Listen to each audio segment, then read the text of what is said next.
Shifra alarmante për përdorimin e duhanit, cigareve elektronike dhe pijeve alkoolike tek të rinjt. Të dhënat nga anketimi kryer me mbi 2000 nxënës nga 96 shkolla të mesme tregojnë një rritje shqetësuese të përdorimit të cigareve elektronike. Vetëm gjatë vitit 2024, rreth 30% e të rinjve kanë përdorur këtë lloj cigareje.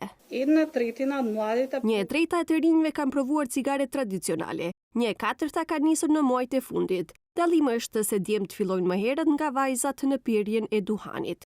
Trendi i përdorimit të cigareve gradualisht ulet. Në lidhje me moshën mund të vërejmë se provimi i cigares për herë të parë ka nisur shumë herët, në moshën 9 vjeçare, madje edhe më herët, por në përqindje përdorimi nis nga 14 deri në 15 vjeç. Rreth 4000 persona në vend humbin jetën çdo vit si pasojë e pirjes së duhanit dhe përdorimit të produkteve të duhanit. Sipas të dhënave të Organizatës Botërore të Shëndetësisë, 40% e të rinjve të moshës 14 vjeçare janë përdorues të duhanit. Ministri i Arsimit Vesna Janevska theksoi se megjithse në vend ekzistojnë mekanizma parandalues për përdorimin e duhanit, ato nuk janë të mjaftueshme dhe kërkojnë ndryshime dhe plotësime për të qenë më efektiv. Edhe pse në procesin arsimor në Maqedoni shumë herët ekziston mekanizëm parandalues, raporti i fundit i projektit evropian për hulumtim në shkolla për përdorimin e substancave psikotrope tregon se duhet patjetër të ndryshohet dhe të plotësohet pasi ndryshohen edhe trendet e sjelljes të rinjve. Nuk kemi rezultate të favorshme edhe pse atë që e pash në raport, kemi trend të zvogluar në përdorimin e duhanit.